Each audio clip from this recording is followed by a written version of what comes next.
اعوذ باللہ من الشیطان الرجیم بسم اللہ الرحمن الرحیم اللہم افتح علینا حکمتک وانشر علینا رحمتک یا ذا الجلال والاکرام۔ یہ دعا سبق یاد کرنے کی دعا ہے، جب بھی سبق پڑھا کرے تو یہ دعا کو پڑھ لیا کرے۔ آئیے ہم پڑھیں گے سبق نمبر 11۔ سبق نمبر 11 کا نام ہے سکون، جزم، مطلب سکون بھی کہتے ہیں اور جزم بھی۔ سبق نمبر 11 کیا ہے؟ سکون اور جزم۔ سکون کو ہی جزم کہتے ہیں، ٹھیک ہے نا؟ جیسا کہ آپ پیچھے پڑ چکے ہیں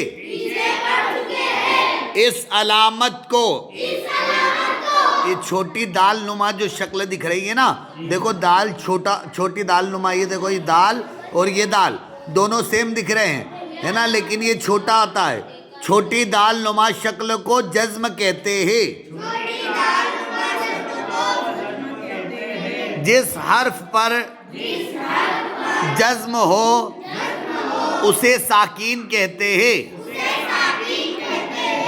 اس کو سکون بھی کہہ سکتے ہو آپ، جس حرف پر مطلب اس علامت کو سکون بھی کہتے ہیں، اور جس حرف پر سکون ہو اس کو ساکین کہتے ہیں۔ چلے آگے بڑھتے۔ جزم والا حرف اپنے سے پہلے متحرک حرف سے مل کر پڑھا جاتا ہے۔ جزم والا حرف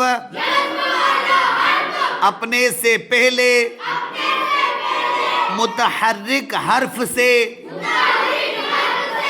مل کر پڑھا جاتا ہے۔ حمزہ ساکینہ کو ہمیشہ جھٹکا دے کر پڑھے۔ یہ بھی حمزہ ہے کیونکہ اس کے اوپر جزم لگ گیا۔ الف کب تک الف تھا؟ جب تک وہ خالی تھا۔ اب یہ خالی نہیں کہ اس پہ جزم لگ گیا تو اسے بھی حمزہ پڑھیں گے، اور یہ بھی حمزہ ہے، تو دونوں حمزہ کی شکل ہے نا؟ ایک حمزہ اصلی، ایک حمزہ وصلی، ٹھیک ہے؟ تو حمزہ ساکینہ کو ہمیشہ جھٹکا دے کر پڑھے۔ حروف قلقلہ 5 ہے۔ قاف، طا، با، جیم، دال، ان کا مجموعہ قطب جد ہے۔ قطب جد ہے۔ حروف قلقلہ 5 ہے۔ قاف، طا، با، جیم، دال۔ قاف، طا، با، جیم، دال، ان کا مجموعہ قطب جد ہے۔ قلقلہ کے معنی جنبش اور حرکت کے ہیں۔ ان حروف کے ادا کرتے وقت مخرج میں جنبش سی ہوتی ہے، جس کی وجہ سے آواز لوٹتی ہوئی نکلتی ہے۔ کیا بولا گیا ہے یہاں پر جنبش سی ہونا چاہیے، جنبش ہے نا؟ میں نے جو بولا وہ یہاں نہیں لکھا، لیکن آپ سمجھے جنبش سی ہو۔ ہم کو بولا جا رہا ہے کہ آپ کو یہ پڑھتے وقت جنبش کرنا ہے، جس کی وجہ سے آواز لوٹتی ہوئی روتی ہوئی مطلب وہی ہے جو میں نے کہا ہے، ٹھیک ہے نا، نکلنا چاہیے. ایک بار اور پڑھے. قلقلہ کے معنی جنبش اور حرکت کے ہے. ان حروف کے ادا کرتے وقت مخرج میں جنبش سی ہو، کیونکہ ہوتی ہے اور ہونا چاہیے.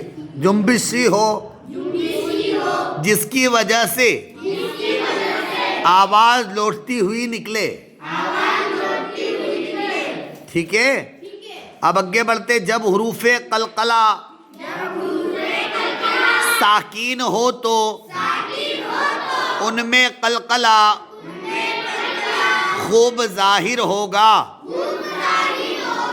حروف قلقلہ مطلب یہ والے قاف طا با جیم دال، جب ان پر جزم لگے گی مطلب یہ ساکین ہوں گے تو ان میں قلقلہ خوب ظاہر ہوگا.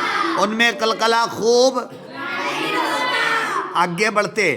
اس سبق میں حروف قلقلہ و حمزہ ساکینہ کی ادائیگی کا خاص خیال رکھے اور ملتی جلتی آواز والے حروف میں واضح فرق کرے. ہم ایک لائن پڑھتے ہیں، اس کے آگے کا سبق ہم کل پڑھیں گے. ابھی ایک لائن پڑھتے ہیں کیونکہ ہمیں یہ یاد کرنا ہے، اس کو اچھے سے یاد کرے. اور ایک لائن پڑھا رہا ہوں، اس کو پڑھے. حمزہ تا زبر ات. ات. حمزہ تا زیر ات. اتا نہیں، ات. یاد رکھیے، پلٹنا نہیں چاہیے. حمزہ تا پیش ات. ات ات ات. ات ات ات. آتا نہیں بولنا ہے. ات ات ات.